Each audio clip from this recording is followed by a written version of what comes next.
Hi everybody, welcome back to Capricorn Radio TV. This is your host James and I'm delighted to be on the same call again with Hilary Ramo. Hi Hilary, welcome back to the show. Hi. Hi, everybody. Thanks for joining us. Yeah, we got Peter Moon on the call as we speak. Can't wait to talk to Peter Moon. Something I'm a little bit versed in today and a little bit of research I've done, but we're going to get the full spectrum from Peter Moon. But I guess Peter's most famous for the Montauk project and the research he's done there. He has the website digitalmontauk.com and he born in San Fernando, California, grew up in southern Northern California, interested exclusively in athletics in his early years, became interested in creative writing, science fiction and science during high school years. Exploration into these fields during the 60s led to an interest in Eastern religion and Western occultism. Interesting, and that culminated in a unique career and associated and centered around the private concerns of L. Ron Hubbard, a renowned science fiction writer who was an accomplished occultist known for the controversial founder of Dianetics and Scientology, and a movement which explored the brutal effects of mind control and that being inflicted upon the human race and sought methods to free the human spirit from the confines of the human body. Peter then went out on his own in 1983, moved to Long Island with his background and dealing with mind control phenomena, spiritual liberation, and that enabled him to forge and associate with scientist Preston Nichols, which is the focus of what we're going to talk about at the start of the show. He's the foremost expert in the world on electromagnetic phenomena involved in the strange experiments at the Montauk Air Force Station on Long Island. Their collaboration then with the Montauk Project, Experiments in Time, and a subsequent sequels have now reached legendary proportions. So without further ado, let's bring on our guest. Hi Peter, you're very welcome to the show. Hi, Peter. Thank you. It's nice to be here with both of you. Great to see you, Peter. I know you've had shows with Hilary before and great wealth of material there. First time talking to you, Peter. I just think this whole research, from what I've seen from the outspect, I know you're going to tell us in detail, I think it's fascinating. Maybe we can talk about the collaboration with Preston Nichols and the backdrop of the Philadelphia experiment and just give us a synopsis for those people that want to know about the Montauk project. Okay, a very quick synopsis is that, and I learned so much of this from Preston Nichols, and is that the Philadelphia experiment was a experiment in 1943, which was the culmination of many years of research when the Navy was trying to make a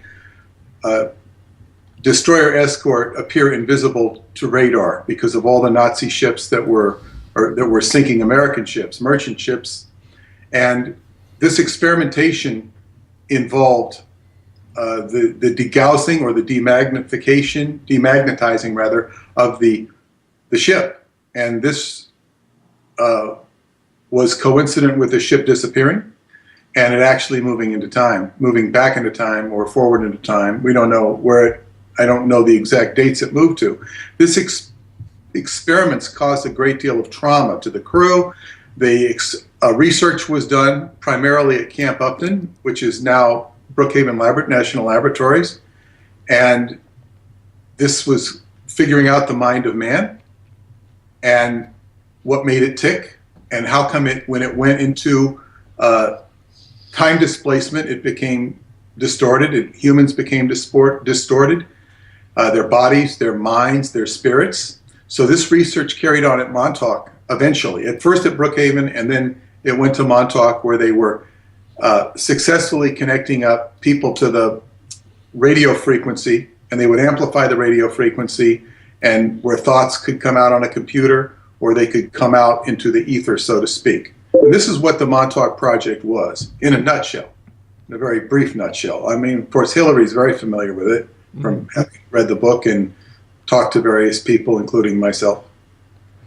Peter, maybe the thing that I realize is that if this Philadelphia experiment kicked off the way it did, of course there was going to be a clandestine program. It would have been wrapped up, tied off, and a clandestine program put in place to explore this knowledge. That's what we know all governments do around the world.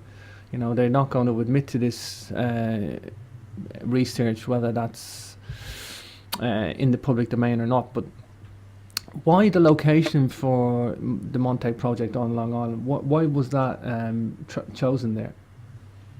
Well, as with everything when you get into the super secrets sector, it has there's a multiplicity of purposes and functions. And the initial reason to go out to Montauk was that it had this huge radar transmitter that produced 435 or thereabouts megahertz, which Preston Nichols will tell you is the window frequency to the human consciousness. And therefore, they wanted this transmitter to function at the human consciousness, level of human consciousness, so that it could affect people's minds. So it is verifiable and has been demonstrated on video, including that animals and even people will react to the amplification of radio frequency at that wavelength, or a harmonic of that wavelength, which is included with the cell phones. I think cell phones are twice that. But basically, we've seen animals going crazy around Montauk, and of course there were many stories during the project of, deer running into a phone booth, deer crashing into a cafe where they used to have a picture of it on the cafe. It was actually illustrated by an artist. So there was a lot of crazy behavior that took place with animals and people in that area. Yeah, I think the mobile phone network range works between 600 and 900 megahertz, which is why they have these what they call them cell phones, because the cell, it's like an array over the geographic maps. They change the frequency every cell, but they have a band of frequency 600 to 900 megahertz. But basically that is a microwave frequency, which is basically cooking your brain and doing all sorts to you. Yes, and Brookhaven Labs was where microwave research was taking place. That was sort of spawned so much, if not all, of the microwave research that occurred, at least in the United States. Peter, I have a question for you. I know this is a little bit maybe not what we're talking about at the moment, but Brookhaven Labs, I've heard some rumors that they were responsible for creating Lyme disease, and that the tick phenomena came out of Brookhaven Labs. Do you know have you heard anything about that? Do you know anything about that? To the best of my knowledge, that's not quite correct. Okay. It would most likely, and is believed to, according to Preston Nichols, and he's not the only one, originated at Plum Island. Plum Island is a beautiful, gorgeous island, which I've had the unique experience of actually being on it, courtesy of the Rotary Club. They were taking us out there to show us that there was nothing going on there, even though there's like $365 million a year budget, which they admitted. And certain areas of the island you can't go on to, including the director of the island saying, I wasn't allowed to go anywhere by myself until being after here for a year. And he says, of course, that's until you have top secret security. I mean, excuse me, and he kind of had to cover his mouth on the top security. But Plum Island, now Lyme disease was actually originally called, and you can find this on the internet, Montauk knee. And it was called Montauk knee because people's knees would swell up in sort of a inflamed arthritis. Now, Lyme disease has, of course, morphed into all sorts of different types of maladies. And I do know of a woman, the only person I've ever met that's been cured outright of Lyme disease, and she did not do this through the medical profession. She did it through the practice of Qigong. She's one of my fellow Qigong students. She was on her deathbed, and this was through breathing, just ordinary, not ordinary, but unique Qigong breathing. She actually recovered to a full state of health. That's the positive bit of news. But that answers your question. Plum Island, and then it was called Montauk knee because people at there's a lot of deer. And even there's more super secret stuff in back of this, because Preston Nichols researched this when he got Lyme disease. And basically what it was is they were trying to put a biological weapon into something that could survive an atom bomb. So when they dropped an atom bomb on Japan, there's a lot of deer in Japan, including in the Emperor's Garden. So they put a deer tick. They found out a deer tick could survive an atom bomb.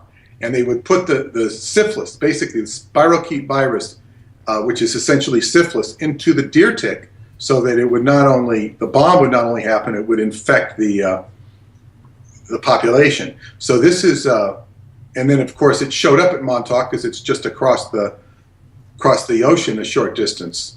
and the name Montauk knee was changed to Lyme disease, in part, I think, to distract people from looking into Montauk, where they did other biological experiments. Wow. The Montauk Monster, do you want to mention that? That was the last one, I think, to hit the headlines. Do you see any validity in that?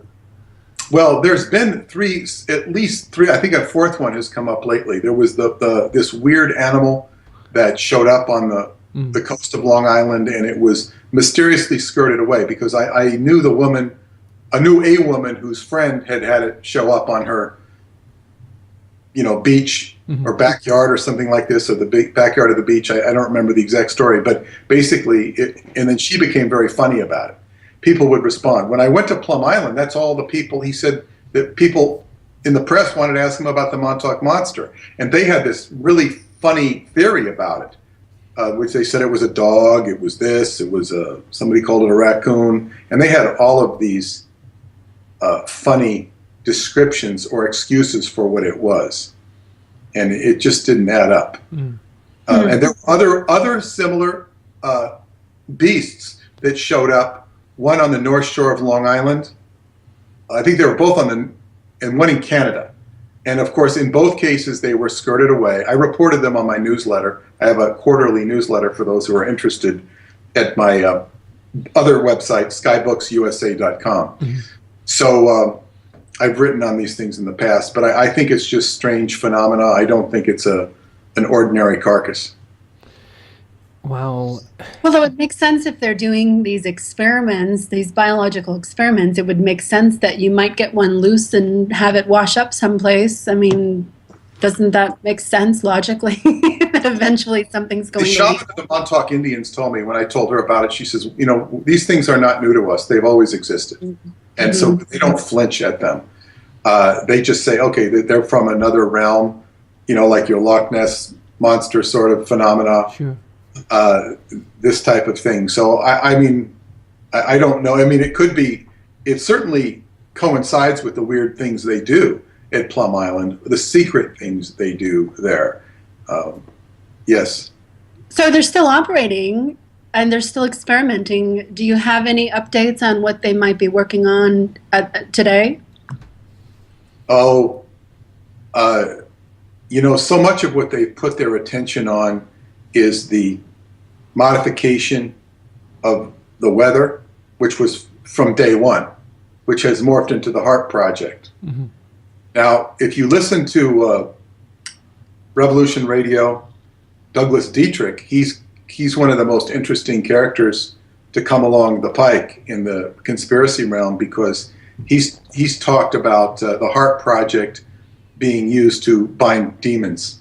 This is one of its purposes. It has multiple purposes. The original purpose, he said, at least as far as the Alaskan end of it, was to reverse the Japanese current, which the Japanese current they could send balloons over in a very short amount of time to come and do warfare on the United States via balloon. This was done in the 40s. And so they was originally to reverse the current because you can't go to America so quick to Japan from America. You can go to Japan to America very quick. But the Japanese were smart enough because, Hirohito, the emperor, was a marine biologist. He was a PhD. And it would come down, all the way down to Peru and back to Japan. But the Americans hadn't figured out this current. They didn't know this at the time. So that was the initial one. But then it gets into a part of where they're also trying to bind demons in addition to other fun games they do with it. So how would that work exactly? Can you explain that a little bit more especially I for wish people? I could explain it better. But basically, electronics control spirits. This is what I learned in Dianetics and Scientology. Was the whole underlying thesis of so much of what L. Ron Hubbard had to offer his patrons was that spiritual beings could be controlled electromagnetically. And this is, of course, what we now know as psychotronics, introduced into the world by Ingo Swann, a former Scientologist and remote viewer, and who I didn't really know, but I certainly knew him, and he used to kind of spy on me. But, this was, so electromagnetics and spirits. In other words, a spirit can be trapped electromagnetically. So when we're dealing with all of these radio frequencies, and of course Preston Nichols would have told you the same thing.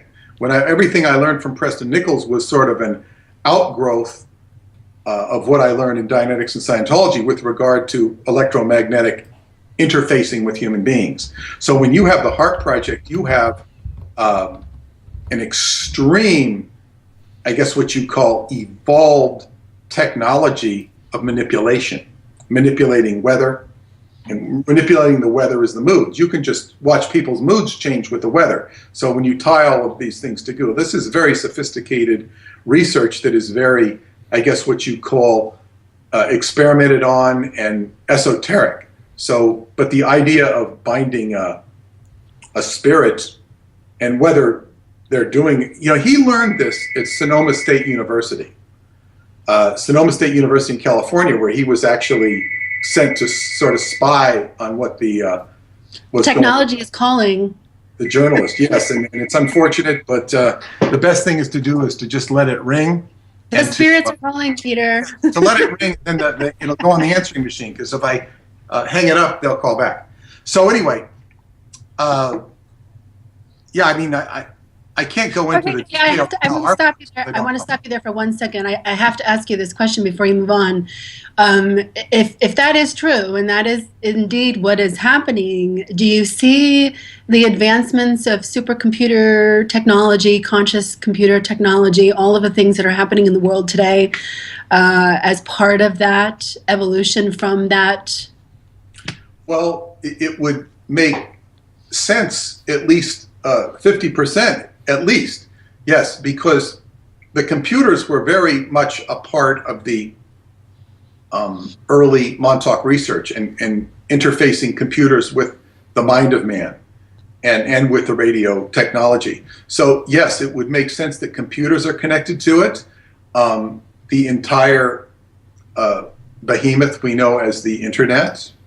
And then some of the other books that I've published and collaborators that I've dealt with have dealt with the highest level of computing, which sort of went beyond where at least anybody was publicly acknowledging the knowledge had went to. This ties into the work of John Dee, which I know, Hillary, you're familiar with, and the meta machine is mentioned and discussed in my book, Synchronicity and the Seventh Seal. The collaborator being referred to as Joseph Matheny. He created a meta machine which was sort of outdid any of the existing computers as far as human knowledge knows. I mean, there might be stuff that's more sophisticated in the secret sector. Okay, so this naturally leads into your work with David Lewis Anderson, I think. Right. For those listening that aren't familiar with David's work, could you just offer a brief synopsis of who he is and how you know him and what you've been doing with him? Okay, David Anderson first subscribed to my newsletter, The Montauk Pulse. That's how I knew of his existence. Then he walked into one of the monthly meetings we used to have on Long Island we called Montauk Night. He appeared there, and that's where I actually met him in person on the night of the big eclipse of August 11th, 1999. And he said he would like to work with me. And we slowly began to collaborate. He had just returned from Romania. He wanted me to go to Romania, but it took like 9 years to get me there, to actually where I arrived in Romania. In the meantime, I had a Romanian publisher who offered me a book on Romania to publish, not on Romania, but about secret computer technology, holographic computer technology that was in the mountains buried beneath the ground of Romania, where there's a Romanian Sphinx. And of course, David brought me over there in 2008, where I began to interface with Romanians, and I've been going to Romania once a year since then and investigating and researching. And of course, David, I kind of was telling what he was doing in my life. Well, I didn't really mention he was a time travel scientist. Excuse me. He was a time travel scientist who had a laboratory on Long Island where he could make time slow down and speed up the size of a soccer ball. And then by the time a few years later it was the size of a basketball. Now, Hillary, I know you interviewed him about 2010 or thereabouts, and by that time he was sending humans into. He was big enough to take a human on, so humans could be subject to experiments in time. And he's a very interesting character, a very mysterious character. The last time I saw him in person was in 2010, sometime around when you did your interview, as he did a few interviews. And he showed us a video of his time reactor, an early version, where it showed a plant that would normally take 4 days to grow. It would do that growth in 3 minutes. So we saw that. There was 20 of us who saw that. Or about thereabouts 20, and it was a very fascinating thing. So I interviewed him this June. He had not appeared in my life except very sporadically through my association with the World Genesis Foundation, which he founded, and I'm now one of the board members. And he would sometimes appear, but he would only talk like very matter-of-factly, nothing of interest regards to time. And of course, he called me in January and eventually agreed to do a podcast, which is on the website, digitalmontauk.com, podcast number 8. We talked for over 3 hours about the latest developments. The most interesting things I got out of him in that particular interview were, one, that he has now patented proprietary technology that can cause one to go into this boundary layer, go through the boundary layers of time, a time bubble. I call it a bubble for lack of a better word. If you have an area that's slowing down time or speeding it up, and you go from that area to outside of it, you're going to get scorched like they did in the Philadelphia experiment. It has to do with radiation that appears, and it has to do with the Doppler effect, where you've got one frequency and a different frequency. So now he has a technology which enables you to actually literally walk through that time barrier. I asked him if it was like a skin diver suit. He said, no. I don't know if it's a device or if it's an actual something you wear. Don't really know, but he couldn't really discuss it. I got that out of him. And I also got that, because I go to Romania, I got out of him that there was a huge discharge of what's called space-time motive force.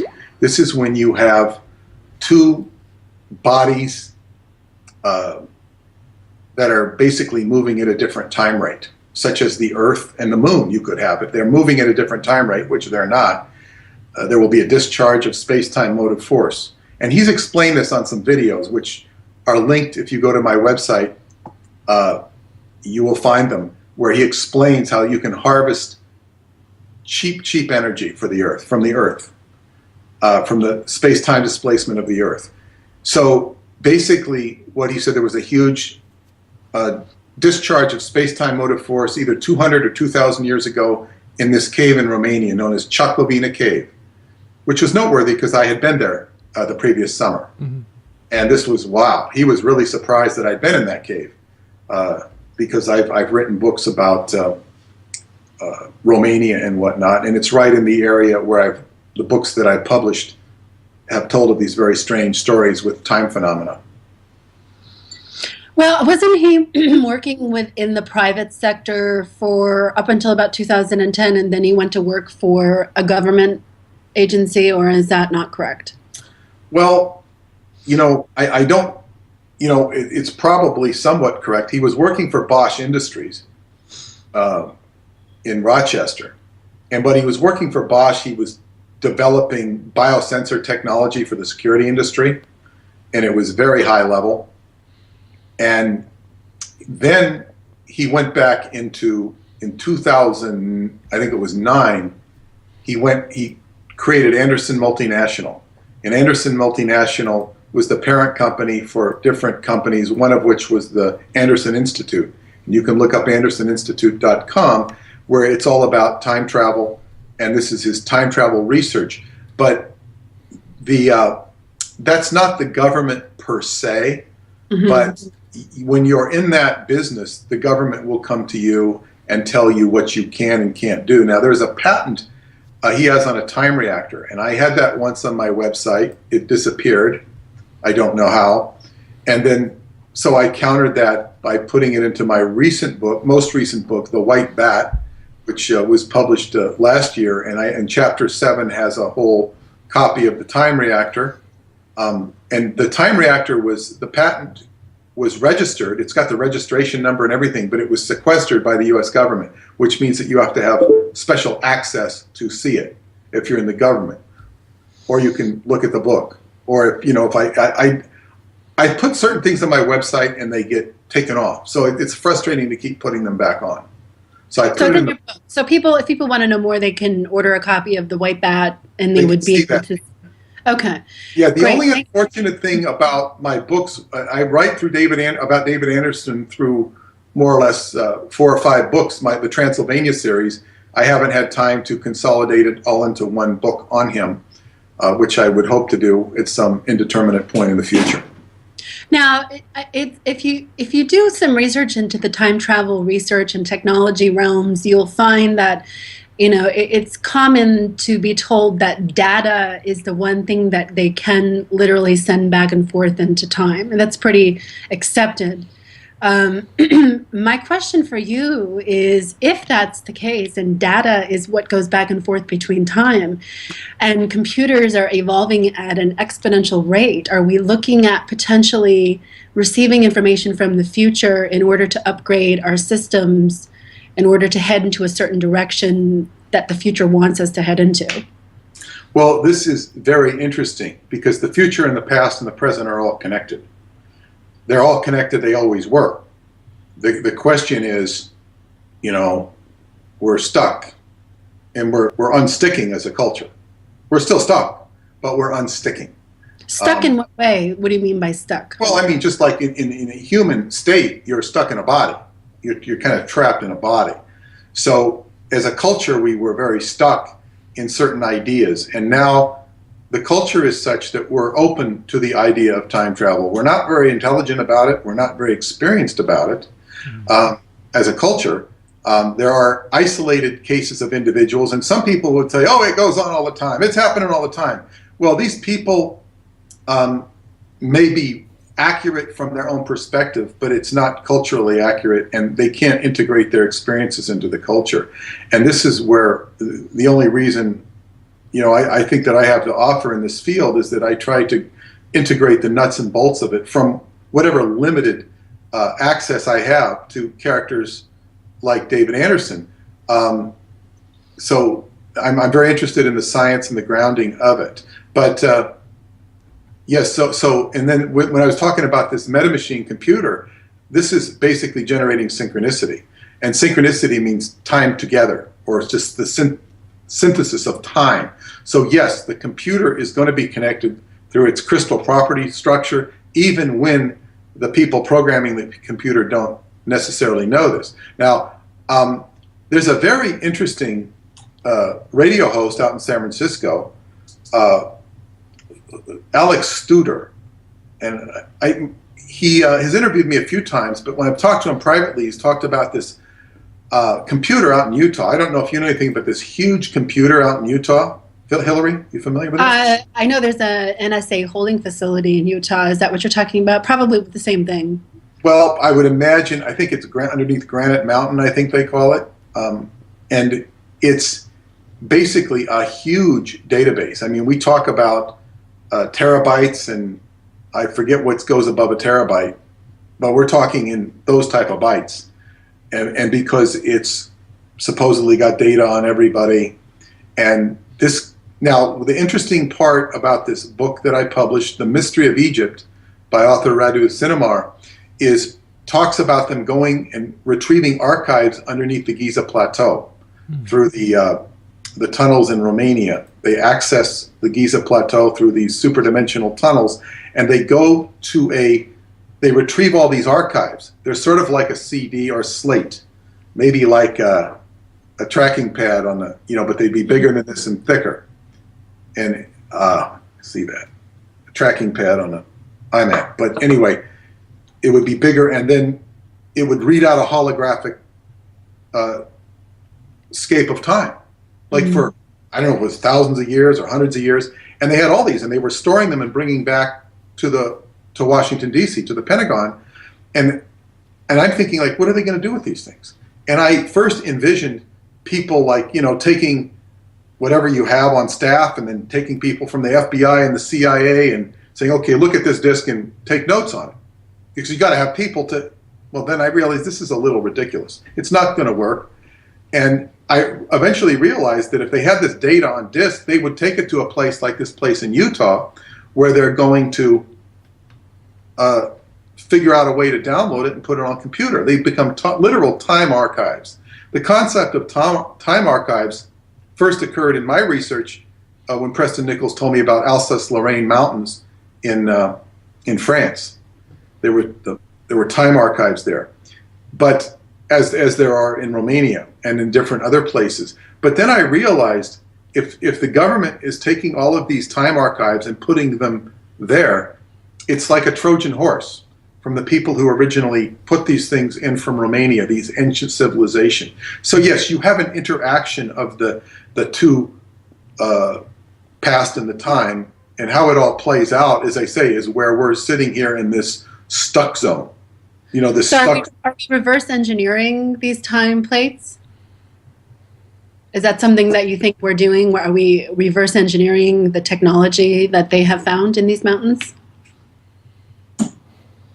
That's I never really think of them reverse engineering because I think they're kind of the technology so far ahead that there's an interface between the two. I don't know if reverse engineering, I mean, it may not be wrong, but it's just sort of, there's this bouncing back and forth, and this bouncing back and forth between the two, so for ancient culture and current secret government culture, is sort of a dance that's happening, and we're the ones that aren't in on it because we're walking around as citizens, and citizens are generally the last one to find out what's going on, and then how do they integrate citizens, and then where do citizens fit in as a feeding source for some form of demonic energy. This is part of the theme of Douglas Dietrich's work that he exposes having to do with feeding demons. Part of this good and dark agenda is harvesting energy and whatnot. I think you've... And if that's true, and then we have that happening, and we have a lot of people who have researched conspiracy theories and gone into some of the genres and the industry itself and looked at different aspects of it. Satanism is a real big heavy thread that runs through that, and it's been said that a lot of the high level people are practitioners of that religion. And so, do you see it as kind of like a high level elite way of feeding those demons, or what's the agenda with that demonology aspect? I keep going back to that because I'm a little bit curious about that, how that is working. I mean, what's the agenda? What's the main goal? Is it because some people are trying to capture them for their own agendas? Are they trying to prove that they exist? Are they trying to manipulate them or honor them? I mean, where do you see it going? Well, Satanism, I mean, if you take it, it sort of derives from the concept of Satan, which means adversary. And the ultimate adversary is yourself. So you have to work out your own trip. You have to work out your own thing. What your personal adversary is. And one of the biggest mistakes people can make is fighting things external to themselves. Mm-hmm. Fighting things that external that really they best be looking to their own issue. So Satanism is a big distraction. At the same time, it's a factor that one has to notice and deal with, and not necessarily avoid, but is that the game that one wants to play? When we talk about the high level of, there's a satanic chaplain in the U.S. Army. Dietrich used to be a liaison for him in the Defense Department because that was his job, and he was, this guy wrote a satanic chaplain's handbook for the Army, because there's a lot of Satanists in the Army, and you can't deal with them if you're the chaplain as a Christian, or as if they're a Jew or some other religion. So this is a factor in the military. So what do they have their fingers in things? Yes. Do they have their fingers in everything? Not really. They don't have control. If they had control, it would be a blazing hell. on Earth instead of just a sort of a purgatory. So it has its place, and then there's all this. It's sort of part of the archetype that's built into the drama of the human situation. You have a negative, the evil, the dark, and the light, and this goes back to yin and yang. Wow. Yeah, I think we could do a whole nother show, James, on this. I think we really could. I think it's all fascinating. There's so many different ways that we could address that, and maybe we should. But the computer technology and the time travel technology and the realities of that are going to. Do you see that in the future, the soon future, the near future, happening where everybody accepts it as normal? Well, I think it's already sort of here. I mean, the computer technology is here. It will continue to interface and crossbreed with more of the phenomena that's a part of the universe. But it's very interesting and I feel prompted to mention this. In my second book, Montauk Revisited, which talks all about the occult correspondences with the Montauk Project that lead me into a letter correspondence with Amato Crowley, the bastard son of Aleister Crowley. This stirred up a lot of energy with magical people that work in the secret realms. And see, Amato, I had a friendly correspondence with him, and he wrote some incredibly interesting books about his father, but he was a little problematic, I would find. And anyway, what happened is, this is very interesting. I had,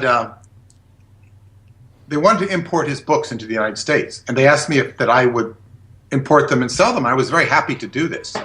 But then I was called by the person who was paying for the publishing costs, and his name was Steve Anthony.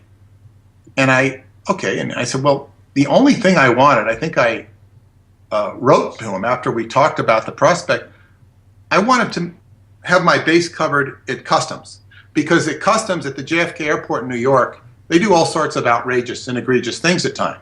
So if you agree on a price, and they say, well, you're going to have to pay $200 for this box of books, it doesn't make them sellable.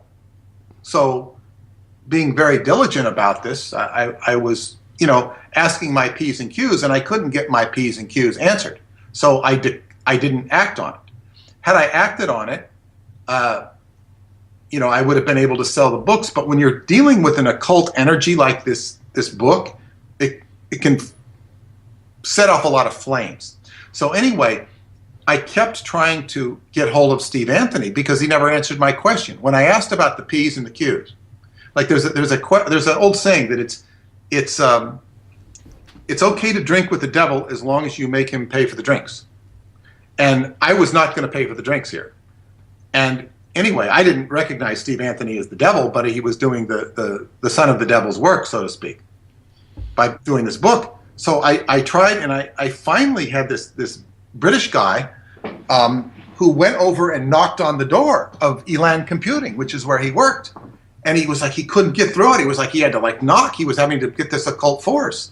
And he finally told him what he was there for. What do you want to know for? What do you want to know for?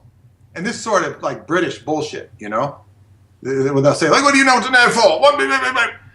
And he says, well, and he just, and then I had somebody who traced down Diamond Books, which was the name of the book company, and he did the same thing. He says, well, I want to find out where your books. He finally comes to this street vendor. What do you want to know for? He says, I want to buy a book. Why? This sort of stuff. And it was just impossible. And then eventually I would find out that Elan Computing, with the Steve Anthony guy, owned one of the biggest computer companies in the UK. It was one of the most connected. If there was that movie, and I didn't watch the whole movie, I know part of it, Damien, the 666 guy. It was as if that was his company. Now, I have nothing bad to say about Steve Anthony because I don't know him. I just had one conversation with him. But he was apparently, so connected that I don't even think David Icke knows about him. I don't really know if David Icke has written about him or not because I don't follow David Icke. But you know what I'm saying? It's like, wow. David he's done a lot of really positive, good research. He's a good researcher into that stuff. That's not my point. My point is that this guy is so, into the hub of things and the importance things when you talk about computing that I don't think, in other words, he's remained occulted. That's what I'm saying. Because David tries to find occult stuff, and I'm saying this guy is more occult than unless I'm mistaken, because I haven't followed his work to know. That's my point. Yeah. So what happened out of that? You ended up not doing anything, not engaging. And did you feel that was part of your own protection of sorts to not get involved with that? Well, perhaps. But I think the other point here is that this level of computing was like, it was bridged to this dark occult energy. What I found out about Otto, he's dead now, is that we had this, he just went out of communication with me very weirdly. And he says, I'm so relieved to be in communication with you again. And then I never heard another thing from him. And I found out there was a very dark side reported to me about him. It was so dark that, people on the outskirts wouldn't necessarily learn about it. So I don't even know if the dark side is true, except that somebody did get in touch, and it's like, Peter Moon wants to get in touch with you. What does he want to get in touch with me for? What is he writing about me now? And he's not writing anything about you. He just would like to get in touch with you because he wrote to you and he didn't hear back. And sometimes people just don't write. So it's this like sort of British attitude that is just endemic to the British condition, not with every Brit, but certainly with a percentage of them that represent the power elite, or those who fend off the power elite, not even knowingly. So this is, yes, it's best off that I'm not involved with that. Yeah, I would think so. Which leads me to my next question, to talk about Aleister Crowley, who was paid to write the Book of Shadows, which started the Garnerian witchcraft. Now, do you see anything connected into that realm with what we've been discussing so far this hour? Well, I think the witchcraft is a lot of it that gets talked about in the public is a big distraction. Mm-hmm. And a lot of the groups are a distractive group because, in the Gardnerian witchcraft, you have, this is sort of, it is this, what was his name, Lawrence Gardner? And it's sort of like it's a man. Well, witchcraft is a female thing. So, what is, the head witch, you want to go back into the matriarchal traditions of Wicca, and so it gets distorted. And there's a whole history of witches being burned, and we hear about the Jews and being executed, the Inquisition taking people, but we don't hear about the Holocaust of the females. And this is a big sore point with Gaia. So yeah, there's a connection, and the Aleister Crowley did a ritual in 1943, which Amato told me was on the day of the Philadelphia experiment, August 12th, and it was done at Menatol, where they have this donut-shaped stone. Cornwall, yeah. Cornwall, yes, and there is a direct line, there's a direct cable that goes from there to Montauk directly. Wow. And so, anyway, there was a bunch of energy stirred up at that point, Hillary, when you and I went out to Montauk together. Mm-hmm. There's a lot of points stirred up on that energy, and then I learned out that this guy James Casebolt that I told you about that you weren't aware of, and I just learned from my friend in Cornwall that he was doing all sorts of rituals around there, and he's ended up in jail for, I don't know why. The real reason he's in jail, supposedly for putting up indecent photos of his wife on the internet, his ex-wife. It's incredible you say that, because I have lived in Penzance, Peter, and there's cables going from Cornwall to every continent in the world. I do know that there's even a little museum there for this since like telegraph times. But yeah, they do. I know there's one's going to New York. I wasn't aware it was going to Montauk though. There is one that goes to Montauk, wow. But see, Cornwall is a big center point. It's one of the most important Oh, grid yeah. points. And I mean, it's just, I've never had time to like take it apart and just do a whole dedicated thing to Cornwall. There's a lot of murders that occurred there that all were in the wake of Aleister Crowley's presence there. There was a book written on it. I forget the name of the book, but the author was Paul Newman, which caused me to look into the actor Paul Newman, which led me to discover that he was the owner of the biggest S&M club in Hollywood, L.A. You know, the actor Paul Newman, and there was a whole secret side to his life you never hear about, because he had the pretty marriage to Joanne Woodward. This was all public relations, excellent public relations. He figured out the PR game. He came out of a stable of young homosexuals in the 1950s connected to Tennessee Williams. And you see him appearing in these Tennessee Williams movies. So Paul Newman, you know, and so he's never really been known as a homosexual in the, you know, in the press. But I think I first learned of it when the New York Post hated him with a passion. They used to just really rip him to shreds, mostly attacking his height, not his sexuality. And they'd write whole articles about how he's really not 5 foot, you know, 10 like he says. He's really 5'8", and then they'd have an article 2 weeks later that says he's not really 5'8", he's 5'6", and he's wearing heels. I mean, this was really funny, like a lifts. They would just attack Paul Newman, and it was so bizarre. Like, why are they attacking this guy? So why Cornwall? Why Cornwall? I have to ask both of you that question, since you both have... To add to that, Hilary, I know there's really strange energy at Menantal. There's lots of megaliths down there. It's the megalith with this circular with a hole in it. But yeah, I know there's a lot of rituals that go down there. The energy, when you go to some of those megalithic places in Cornwall, there's a strange energy there. I don't know whether it's good or bad. You can definitely feel it. And I don't feel energy at many megalithic places. I'm not one of these energy feeling guys, but there I did. Menantal, there's a strange energy there. What did you feel exactly? Like, describe that. Confusion, mixed, I don't know. I mean, I couldn't say it was bad or good. Disorientating, probably. A disorientated energy. I didn't like it because I don't like disorientation. I'm a very logical guy. I like direction. This is the evidence of a polluted part on the grid where the feminine has been desecrated. Now there's a phallic stone and the donut stone. That's a male and female of a balance. So basically, and this character was doing this ritual around there, and it had to be incredibly male oriented and was not balanced. And I knew who the guy was, but I really knew not much about him other than that he thought he was a super soldier, and he was in the intelligence community, and I just wasn't that interested because this is like more diarrhea of information to me.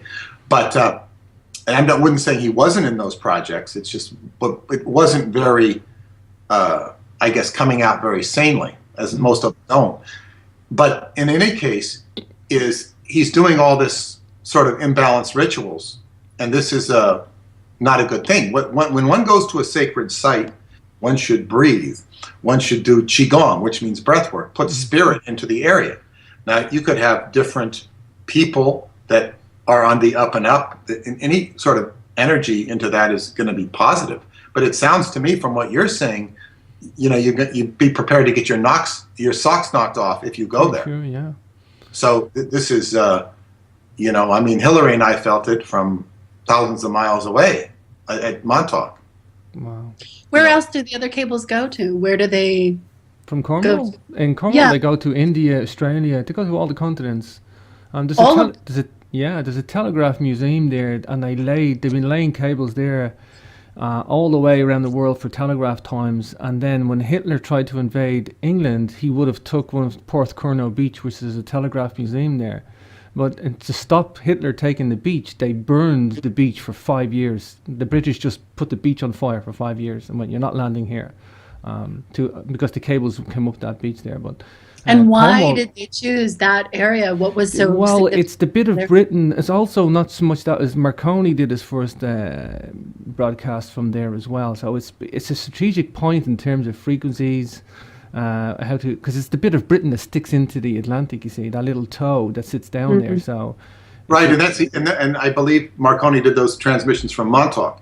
Yeah. So there is a heritage there. There's an earlier legacy, but their is if she would want to go on, there's somebody I could recommend you to who knows all. She lives right there in Cornwall, and she could give a whole diatribe.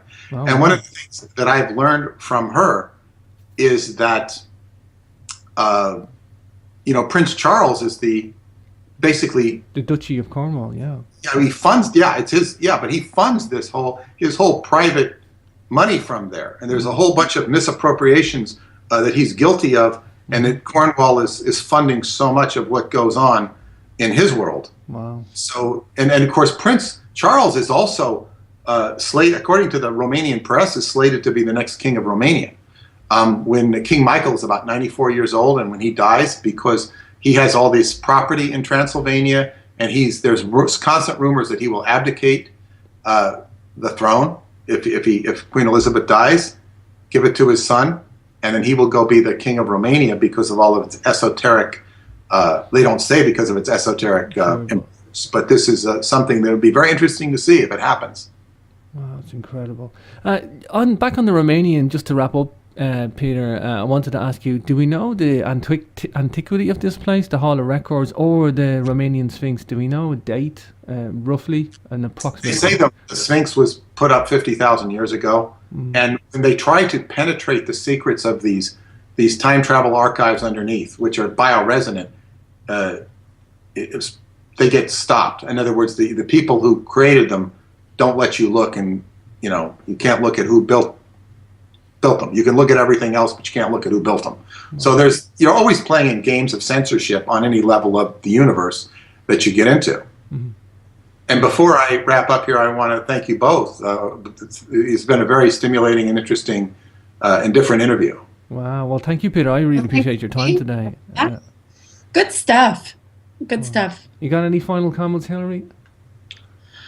I'm thinking about so much stuff right now. It's hard to wrap it up, but I really think there's more to explore when it comes to this computer stuff. I've been really, all summer I've been using on this computer stuff. I went to France in June, and ever since then, exploring the deep web, going into the technologies that are that are transforming our world, really. So when you added an element to it that I wasn't aware of, and I'm going to sit with that for a little while. So my closing comments are: listen to the show again, see what you get out of it, and go run with it, and go do your own research, and listen to Peter's podcast with David Lewis Anderson on his website. It's podcast 8. It's excellent, and there's a lot of truth to the work that David is doing. And Peter, thank you for doing what you do. Let me say 2 words: artificial intelligence, with reference to the computers, and the concept of the golem, as talked about in the Golem of Prague. For sure. Well, thank you for your time today, Peter and Hilary. Always great to see you. Take care, guys. Yes. Thanks, everybody.